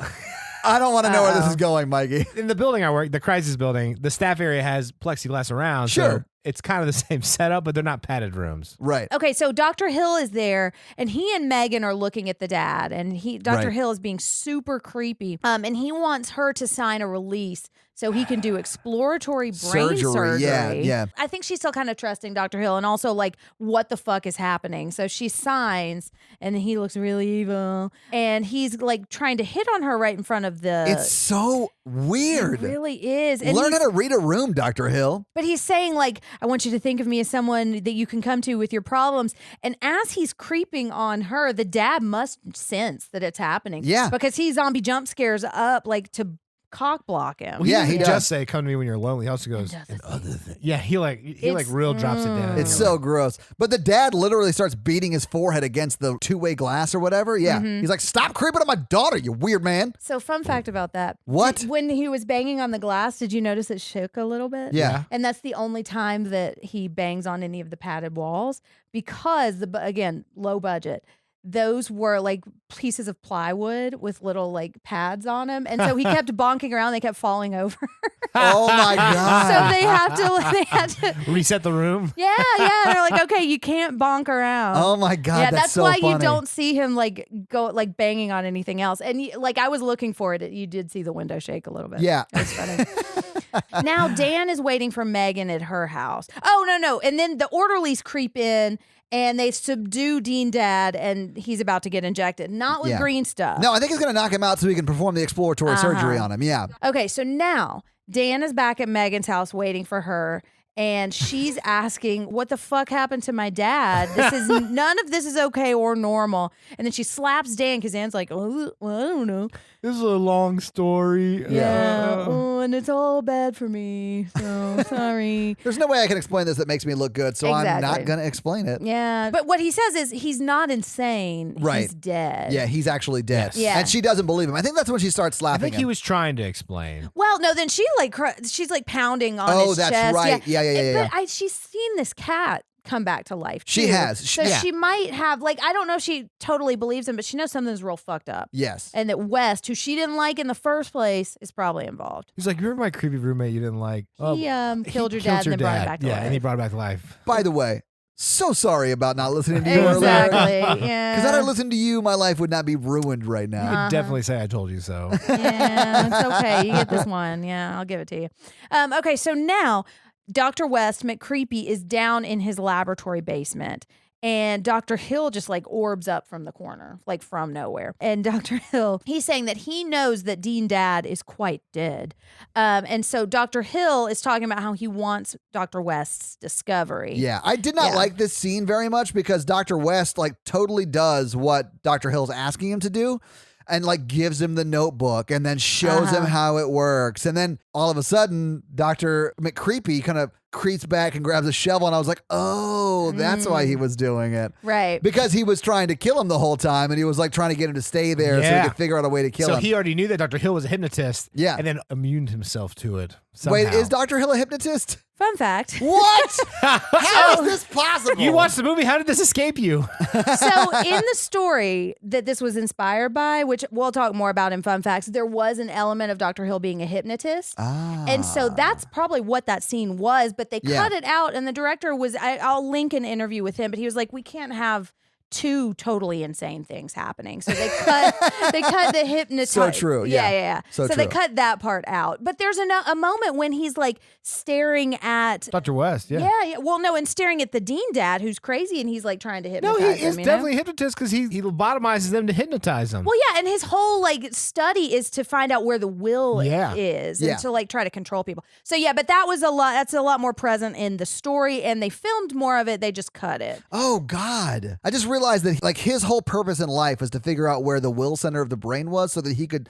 sort of destroy have it, power over people, and he's also really into a very much younger girl who is not into him. So he is doing it to get her to be his. He did it all for the nookie. That's why gross. Dr. West at the end gives him that sick burn. Was like, you're a second-rate scientist using this for this. You should be in a sideshow. I love this. We'll get there. We'll get there. But yeah, so that's what that scene is referring to. Because he like does get all this, and he's like, I'm going to take credit for your invention. He literally even says when Dr. McCreepy grabs a shovel and is like sneaking up behind her to hit him, he literally says, my serum works. Like, he's you didn't already do shit. taking it. And also, you're not in front of anybody else. No one here believes it's yours. Why are you saying that? But he believes it, and that's the first step to making other people Right. believe it. So anyway, as he's yelling, my serum works, Dr. McCreepy smashes him over the head with a shovel and then uses the shovel to decapitate him. Yes. Which is awesome. Dr. West goes 0 to 100 real quick. And I'm in into every it. situation. I think he's always at 100. I don't think he's ever at 0, which I am on board for. I love his character. Well, and right before he gets it smashed with the shovel, he says, I will be famous. Yeah, and it's cool. I also like that they didn't show too much of him getting his head cut off. They show the shovel in his neck, though, and then Dr. true. McCreepy's foot on it. It's pretty great. But it's pretty hilarious and awesome. Yeah, and absolutely. Maybe I just am surprised that I actually liked it. Because I think they did it in a way that was so splattery and slapsticky that it wasn't really upsetting. That's It like wasn't the upsetting, whole thing about this movie. You're like, I'm kind of just surprised that I'm here and enjoying it. I know. Yeah, I mean, I think it's for You're not what the first it one is. to tell me that, Jen. But did you guys notice the body kept twitching after he Yeah. cut the head Yes, off? yeah. Which I thought was a nice It was touch, awesome. too. Then he picks the head up and puts it in like a head pan. Well, first it whatever. wouldn't stay up. Yeah, so he uses the note taker thing. Jams it in there. So He's gross. like, never done different parts of a body before. Exactly. Oh yeah, and then he's the reason this thing exists because he like Frankenstein puts together a monster. But this is his most successful experiment. It is. 100% is, yeah, because he brings back to life a head and a body separately. Yeah, he's injecting the body and the brain, and then the head comes back to life, and he's starting to talk, and he's like, what do you want to say? And like trying to write it down. And then I loved this because we see the headless body start to walk up behind him, which is really cool and creepy. Yeah. And then he smashes his head down on the table. And knocks him out. Yeah. But so while all of this is happening, Dan and Megan are still in Dr. Hill's office. And this is when they find this folder that we thought may have been like records he was going to like expunge so he could stay they're in school. trying to help her dad. Right. Yeah. But I wasn't sure what office they were in. Anyways, so they open a folder and there's just all this creepy Megan stalking collection Yeah, stuff. it's like hair and lock like of hair. news articles and what looks like a plaid skirt. Yeah. It's real weird. It's super creepy. Yeah. And to keep that at your place of work, too. Well, I mean, where else are you going to masturbate, Jen? Right? Mikey? Oh. No, Mikey's okay. So now Megan walks into the padded cell where Dean Dad is huddled in the corner, and she like taps him, and he turns around, and we notice he's not totally just zombie anymore. He also doesn't have a straitjacket on. Right, and he also has a hole in his head. Which is just like the hole we saw at the beginning. Because he's been lobotomized, which Dan says right in this scene. Oh, he's been lobotomized. Yeah, because he knows what Dr. Hill is. That where looks his like a study laser is. drill. Yeah. Who do I know that does the laser drill? Whose office we're also already in. Exactly. I'll put it together someday. Yeah, we'll figure it out. Dan's not super bright. No. He figures it out. I mean, he knew this, but he's still not super bright. No, he's book smart. Well, so West wakes up in the basement now, Dr. McCreepy. And he's been robbed. Yeah, because the head and the body are gone. The fridge is open. And he starts screaming, my work, it's gone. Yeah. They've taken all of my serum except for what I have upstairs, helpfully. Yeah. And so now Dan is back, and they kind of like figure out what's going on. And that he tried to blackmail Wes, and he's like, Dan saying, so everything we know and we just talked about, they compare their notes. Right. So now they're on the same page. And honestly, at this point, Barbara Crampton's like on board for Dr. McCreepy from here on out. Well, lesser of two evils. But like at the beginning of the movie, she hates him, and I think rightfully so. Yeah. Or at least is creeped out by him. But from here on out, she's like on board. He does kind of redeem himself with like trying to save her. Sure. No, yeah, absolutely. Later on. Yeah. Well, and they really don't have that much more interaction. That's true. Too. No. So now we see a headless corpse walking into Dr. Very Ichabod Hill. Crane. Yes, Yeah. very Ichabod Crane, and a bag that could have a bowling ball or like doctor stuff in it. It is like a bowling ball size bag. Right, but I right. think it's also a doctor size bag. I honestly you don't really see those anymore, so I don't know. The point is, the body's carrying the head, and that's the best part. Yeah. Right. Because the body is so clumsy, and it's really funny. And so he sets him down on the desk. I know what funny part you're talking about. And it's coming up right here because the body puts him in the like headpan, if you will. And then he starts stumbling around the office trying to get the head Knocking stuff. over a bunch and of the shit. head reaction takes. The head reaction is so shots. great. That is really funny. They're so good. Well, because what he was looking for was blood. And Yes. so he goes in, he squirts the blood into the pan, and he has a bloodgasm. Right? He does. Well, you can hear him sort of like breathe through the blood, which I thought was really stupid and silly because he doesn't have lungs, but whatever. Exactly. Yeah. And like, why would he need this blood? I don't know. mean, it could be oxygenated blood, and then it's providing his brain. He It also doesn't makes matter. the body It- inject him with more reanimation serum. Yeah, Yes. absolutely. So, like, let's not dig into the science Oh, of this no, at no, all. no. It's going to be insane if we do. Yeah. Right. But I think it's funny. I think it's funny too. And Yes. that might have been part of why they did it. I think it's played for comedy. Yeah. Oh, and so now he picks the head up by the hair, and Right. he goes and he looks at the Dean Dad. And this is when I think he starts to like hypnotize him and like manipulate his will, because the next thing we see, he's looking at Dean, he's saying, the Dean Dad, and he's saying, I want you to come out now, in his like Reanimator Yeah. head voice. Yeah. But he's talking to him through the two-way glass. Yeah. Which is insane. But he's talking to his heart Yeah. through his eyes. Yeah, Yeah. he's hypnotizing him. Duh. Yeah. I mean, clearly, duh. And so then this is the part that I really enjoy because we see somebody covered in scrubs with a not at all fake Oh,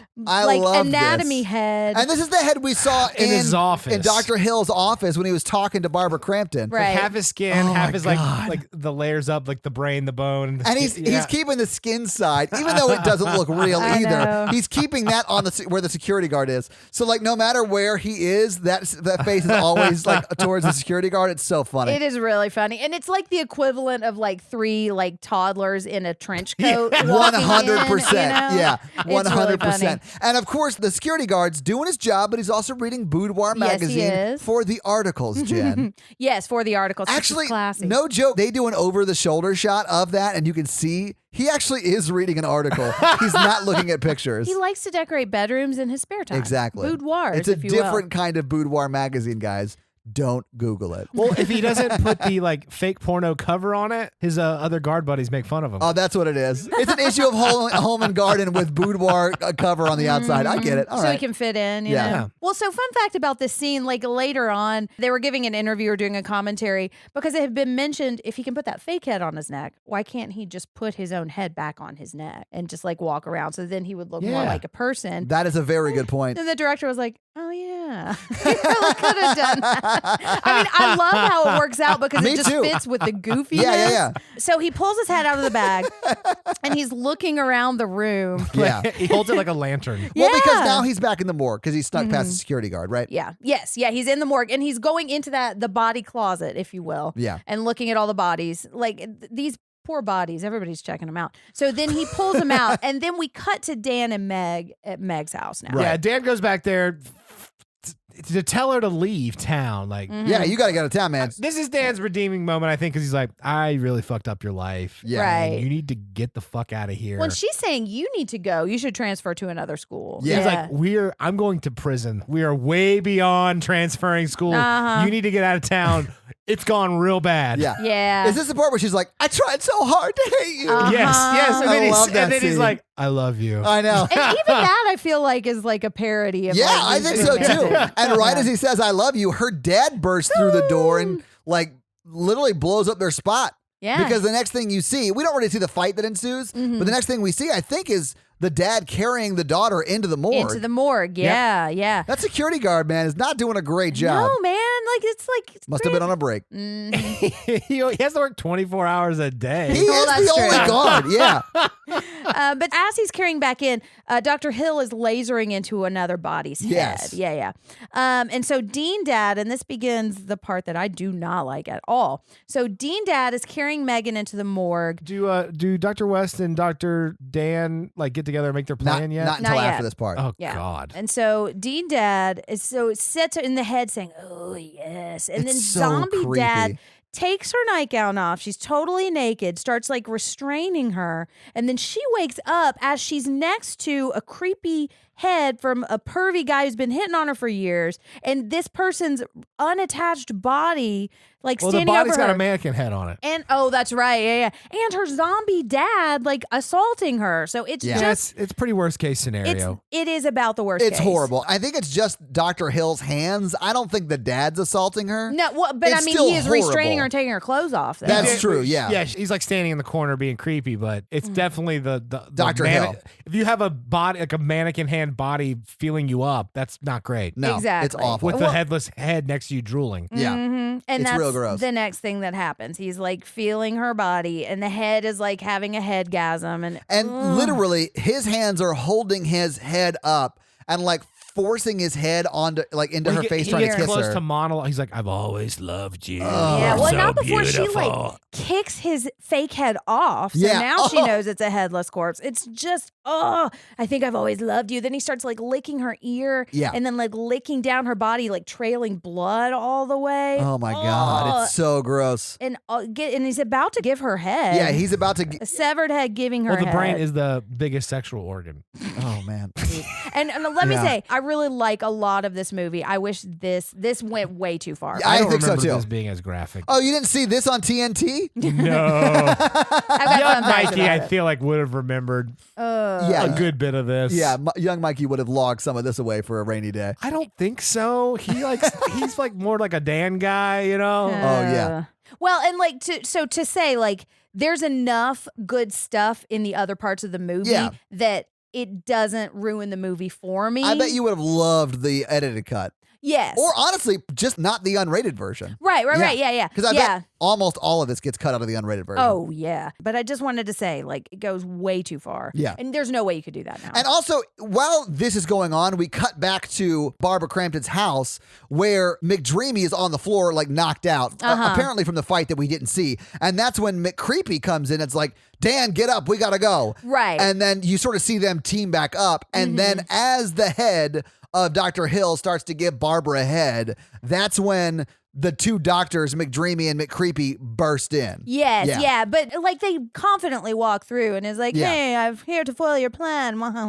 And this is when he has the "Who's going to believe a talking head? Go get a job in a sideshow." I love it. He's like, I always knew you were a second-rate scientist. Well, you have all this knowledge, but use it to seduce some silly Some co-ed. bubble-headed co-ed. Some bubble-headed co-ed. That's right. It was such a Co-head. good line. I It loved was. it. Well, and so like initially, like when this was coming out, people were laughing so hard at the "Who's going to believe a talking head" that they missed the "Go get a job in a sideshow." Right. Oh, yeah? Which is not really that funny, like if I said it, but the way he delivers He's it so is good, so yeah. funny. And then you think he's just being a douche, but he's like distracting him so Dan can rescue her. Yeah, and because that's what 100%. happens. Dan goes, saves her, and gives her a shirt to wear. Yeah, too. gives her his shirt to wear. Yeah, yeah, because that's Dan's a good guy. And so West is saying, "I have plans," but then Dr. Hill says, "I have plans too." And Is then- that when all the corpses come up. to Oh my life. God. When it was Yes. happening, I was like, oh my God. I did Yeah. not see this I was like, I happening. didn't see this coming. I did not. It was I didn't awesome. either. Yeah. It was really, but I mean, if we had known, like you see the seeds of all of this. You do. Yeah. 'Cause It's he's good storytelling. Yeah, Yeah. it really is. But they start fighting every naked corpse you could think Well, of. this one we go Yup. back. It's kind of like 13 Ghosts. All the backstories come to life. Absolutely. Uh-huh.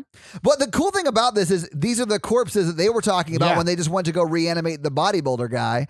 And we Right. see them fighting them. Unfortunately, everyone's nude. And Yep. that's sort of gross, but whatever. Yeah, well, and there's one moment when he picks the head up and he puts it backwards on his own neck, almost in a like say what kind of moment. Well, it's Catch because Dr. West. yeah, so funny. It's because they're like he's talking to Dr. West, but he's trying to see what's going on behind him. So yeah, he does.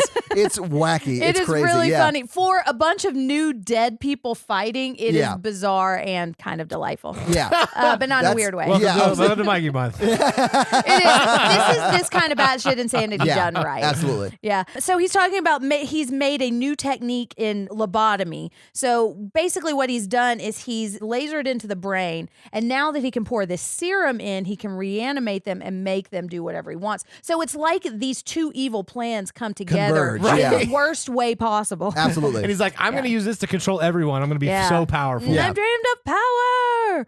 And so corpses are about to brain laser into West, and Megan is trying to talk to Zombie Dad and say, I'm still your daughter, and I know you're still in there. And they don't make that super cheesy, which I appreciate. It also happens pretty quickly that he It does. turns from being on Dr. Hill's side to being on his daughter's side. Right. And he does sort of save his He daughter does. Mm-hmm. and Dr. McDreamy, and then he gets drawn and quartered. Yeah, It's- man. Wow. So he attacks Dr. Hill's body. He grabs the head and he like squeezes it Yeah. to like basically squash it. He does eventually squish it to death. Yeah. Mhm. And then the headless body, like they're fighting and it falls. So it's a zombie Dean and headless body fall out in the hallway right in front of the guard. And the guard's like, what? Just runs down the hall. I love Yeah. He's He like, just I'm not getting paid pieces enough for out. this. it. And he doesn't. He does not. No. Mm-hmm. And so they squash this head and they throw it against the wall, but they've still got all of these zombies. Well, running and the around. body to Which is deal the with. in-universe way to kill all reanimated things. And then Dr. West goes, And he takes his two syringes and he jams it into the body. oh Yeah. my God, it was great. Ooh, and so he injects the body. This is when the dead head gets thrown against the wall, splattering and leaving like a bloody And then mark. one zombie knocks off some chemicals that start smoke. Yeah. And It's- then the overdose has some side Some effects. strange side effects. Yeah. Uh-huh, This is where I because- look for Jenn for a reaction. because his stomach explodes and what are his intestines but look like his dick has just grown like No, it 50 doesn't No, it look did like not. a It's dick. pink It and looked like veiny. intestines. It looks like intestines. You pervert. Yeah. Whatever it Jen, is, I am it's gross. shocked at Keep you. it in your pants. because it explodes out of this body and wraps around Dr. West's neck. Like a snake. His whole body. It wraps up his whole body. Ugh. It starts pulling him. And then like his like chest and everything starts blowing Yeah, his open. lungs blow Ugh. out. Yeah. It's gross. Awesome. And while this is happening, the corpses pull Dean Dad and just rip him Rip him apart. apart, It's yeah. really But sad. he sasacrifices himself for his True. daughter and Dan to get away. Also, Yeah. what kind of life is he going to have? You know? Yeah. What kind of absolutely. unlife? Right, yeah. And so Meg and Dan are trying to escape. The morgue is filling with smoke, and we're assuming that Dr. Herbert West. West is just there, stuck there. Just dead. Because we don't really see him after this point. Right. Yeah. So Megan and Dan are in the hallway escaping, but there's a body, the one with the shotgun hole in his head, is on top of him. And so Dan sticks his hand in the hole and like brain. Pulls out part of his brain. Yeah. Literally Ugh. throws it on the ground. Like you see him drop it on the ground. Which is a pretty cool way to kill someone. It is pretty cool. Yeah. Well, and so now they're in the elevator, but not so fast. Now the burned body is there. I love this part because it's choking the shit out of his fiance slash girlfriend. And he tries to fight it off, can't. Yep. And then he just leaves the elevator. Yeah. And I'm like, what are you leaving? And he Right. runs down the hallway and he grabs an axe and comes back. Then goes in the elevator to hack his arm off. This is his Yeah. mistake. I think he should have just went for the head. Yeah, absolutely. Yeah. Well, because the hand is still choking her neck, Yeah. even after it's attached. So he's got to like pull it off. Also, the psycho shower theme is also playing. Oh, during this yeah. whole Yes. While he's hacking it to death, you definitely hear the exact same theme. Yeah. Okay, but she's now dead. Yes. And so he tries to take his pulse, showing off his one day of research. Right. But so he's trying to resuscitate her, and then he's carrying her to the ER, which is the same place we saw him initially. body. Yeah. And he's trying to like shock her back to life.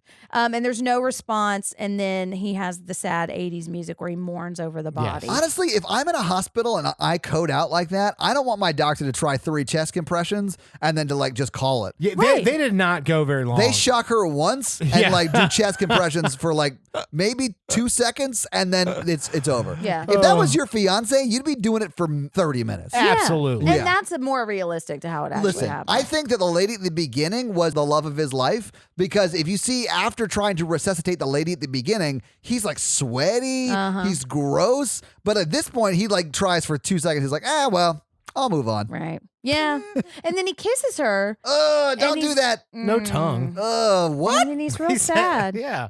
But You then, would, okay, would you kiss a corpse? If my fiance just died, like right next to me, I might kiss her. I don't know. That's I'd like a weird emotional state. I can't predict. Maybe a kiss on the forehead. but so he's sad, and we've got the sad, cheesy 80s music. But Yeah. then, I've got this reagent thing in this bag that I happened to carry up with me while I was carrying her.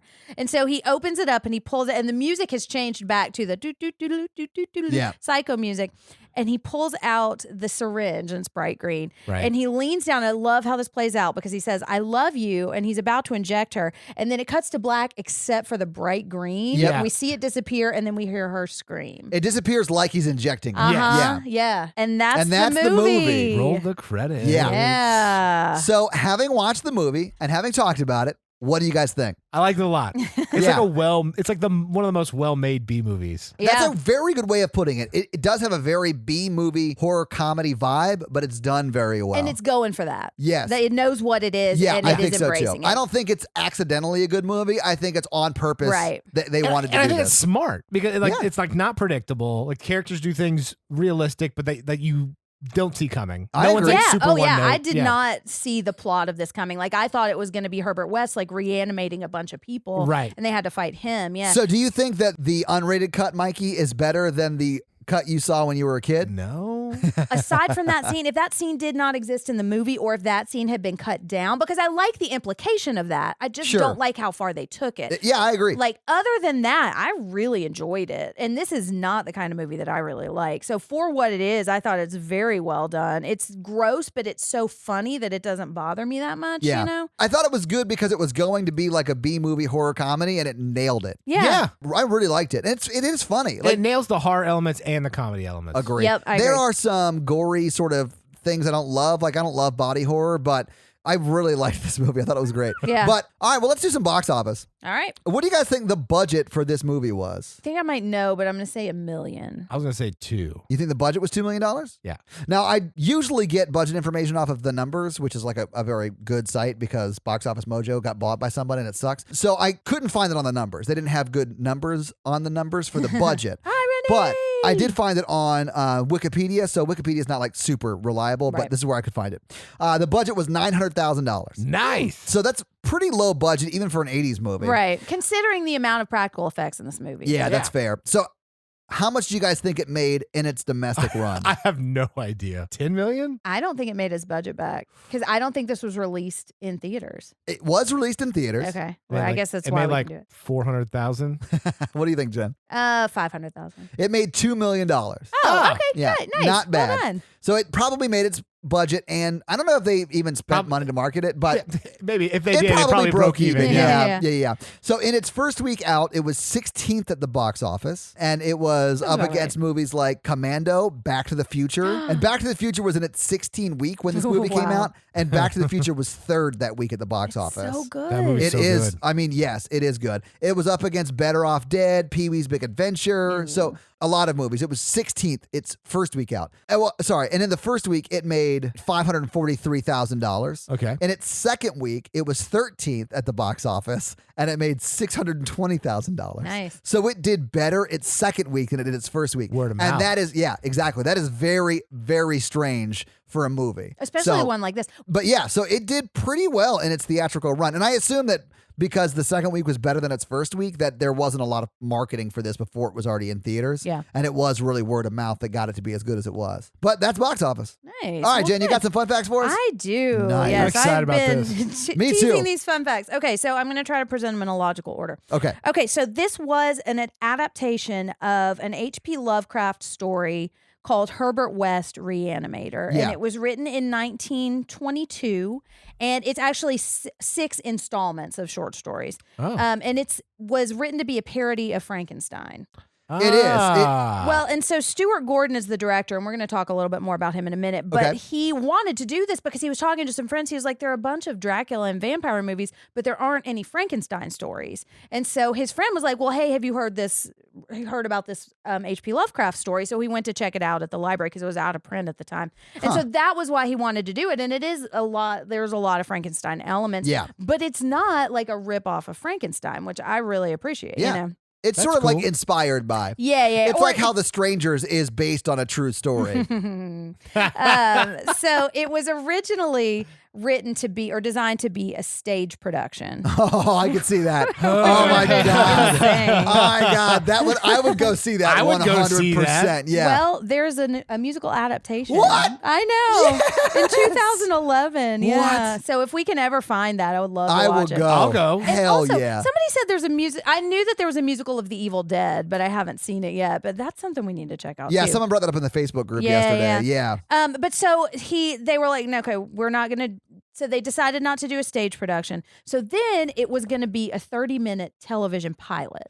Oh, And they my actually God. filmed or wrote 13 episodes. They wrote 13 episodes of this? Like every week he reanimates someone new I and it's guess like they have to so. resolve their story. Right. Oh, I love it. And it could be that that's why the story takes so many turns Yeah. because they just edited out all the fluff from the episodes, you know? But somebody, like one of the special effects people kept telling him, like, no, this isn't going to go on TV. Like, no. There's no way this is going to happen. And so they edited it down and made it the feature, which I think they did a really great it's job awesome, with yeah. it. Yeah. Okay, so it's also mentioned in American Beauty when he's talking about you remember that movie? I think they've been smoking pot and they were talking about the movie where the headless corpse gives head to somebody else. Well, that is this movie. Yeah, It this is. movie. Yeah.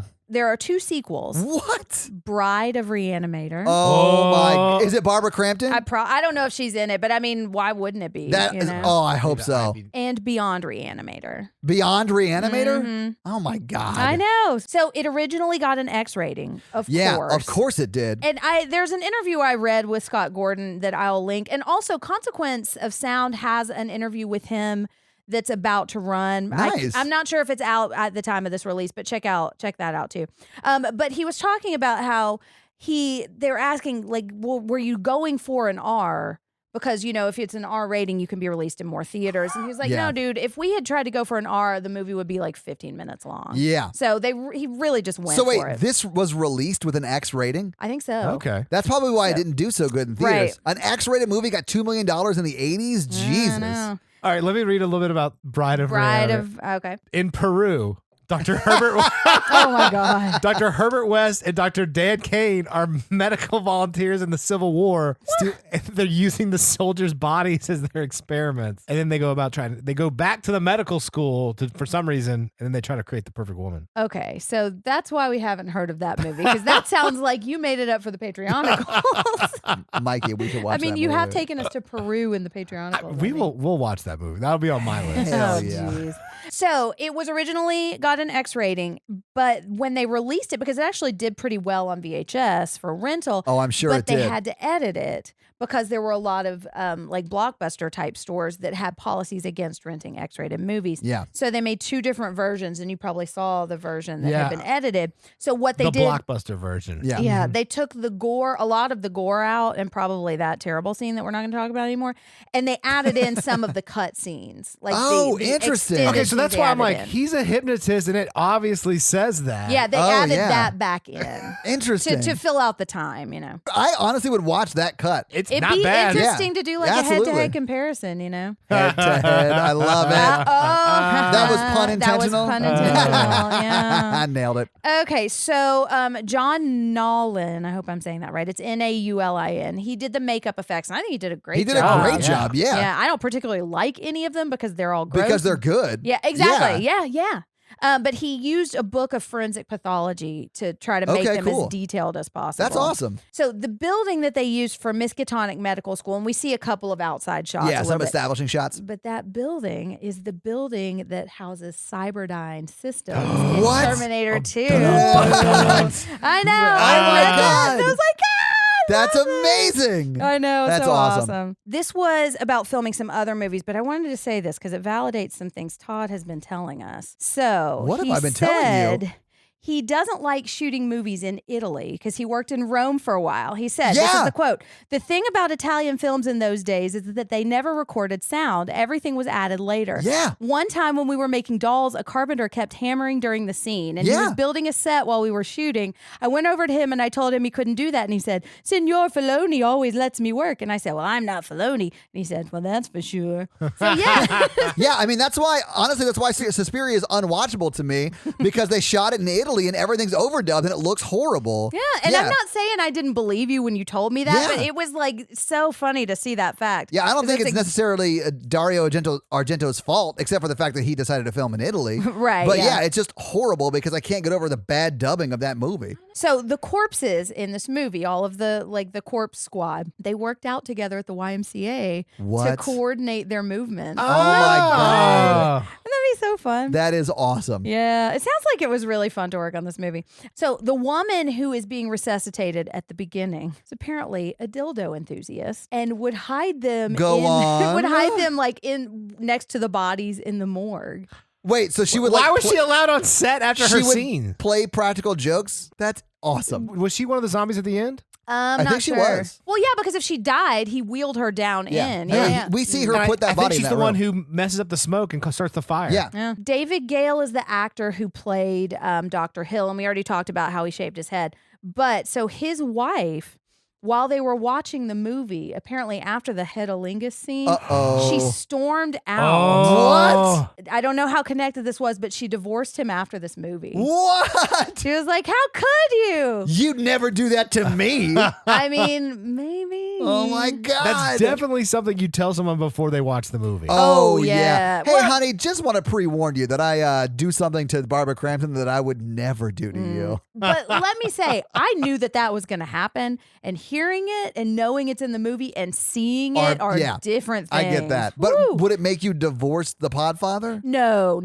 I mean, it could be the straw that broke the back, you know? But no, I mean... But the Podfather would have to be He wasn't very emotionally supportive before he filmed that scene. Right, That's fair. Yeah. And she's like, why wouldn't you tell me when you were filming it? Why is everything such a secret? Exactly. Everything. And where were you last night? I personally think she divorced him because she didn't like him as a bald man. And he had to shave his head for this. Could be. So last fun fact, and it's a serious one. Oh, is that a sad one? Yeah, a little bit. But it'll end on, I'll bring it around. Okay.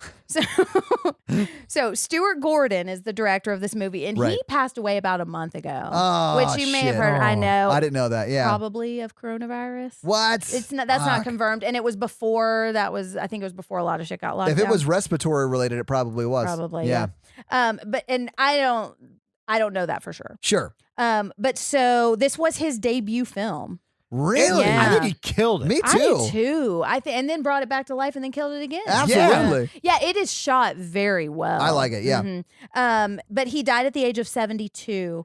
And he also was a co-writer for he worked on a bunch of other stuff like in the horror community, like Castle Freak is another notable one that he did. But he was one of the co-writers for Honey, I Shrunk the Kids. No shit. Yeah. Oh, that's awesome. Yeah. And like I said, Consequence of Sound is either has out now or is about to drop an interview with him. Yeah. Is it a recent interview? It is. Yeah. Like right before he died. Oh, so he directed Fortress. And those are my fun facts. Well, thank you for your fun facts, Jen. Well, you're welcome. That's awesome. Well, let's do the scary scale, Jen. Hey, listeners.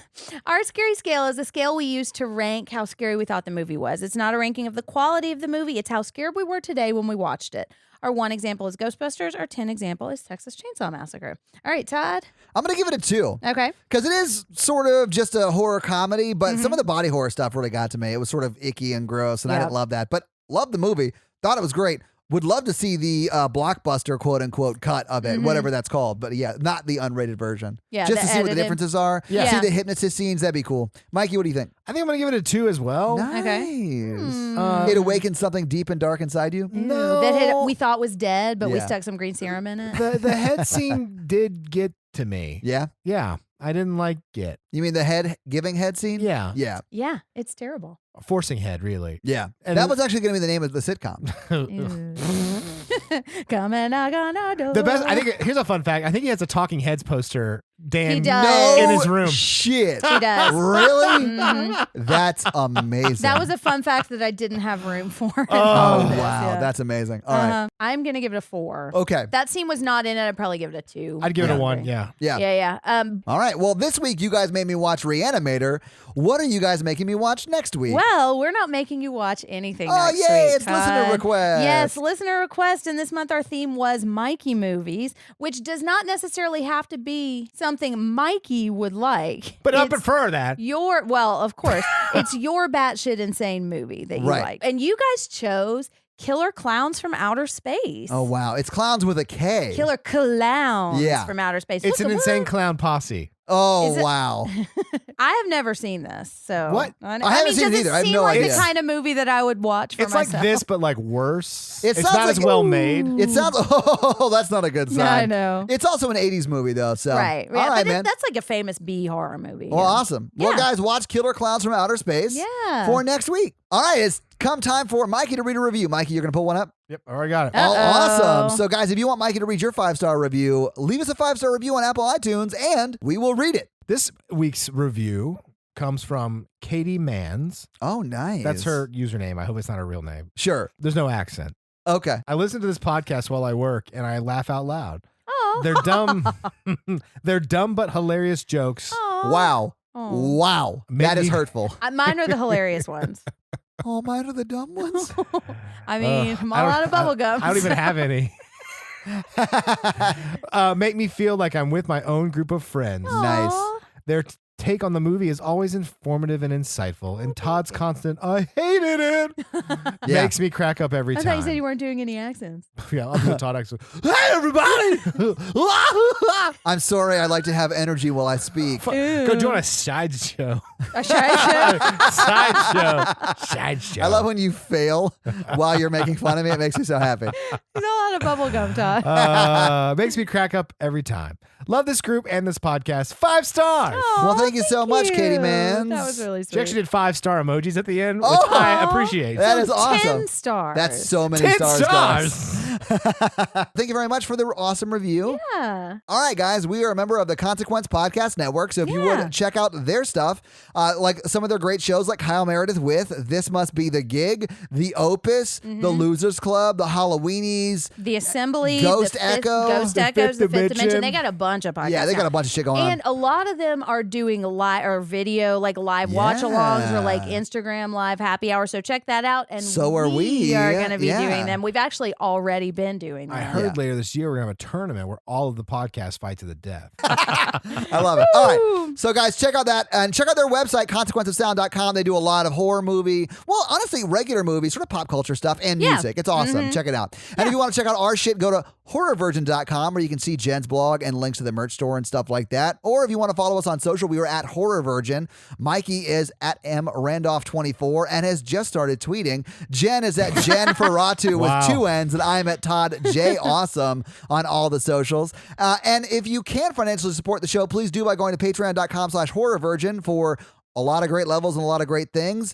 We do bonus episodes, a lot of extra bonus video content. We're doing a listener request next week, what all levels can vote and Yeah. suggest movies for. So it's very inclusive. It's a lot of fun there. But if you can't afford to help financially support the show, but still want to join a community of awesome people where you get daily free content, join the Facebook group because you'll get daily free content. It's awesome. And it's very supportive. And I know people want to feel like they're a part of a community right now where they're in self-isolation. And that's not a bad way to do it. Right. Yeah. It is really cool. It's really a great great group of people. I like love it. I did not when you first suggested a Facebook group, I was like, I really think the Cult Podcast, because when we were at Panic Fest, they're the ones that suggested we started it. And I love that we did. So thank you very much to the Cult Podcast. Check out them. Yeah. So that's going to be it for us, guys. I'm Jen. I'm Mikey. And I'm your horror virgin Todd, guys. Have an amazing week. Yeah, thanks for joining us. I keep forgetting to say that. Bye. Back to life, nerds. I don't have a girlfriend. Mikey, we know. Single nerds. Make me feel fine.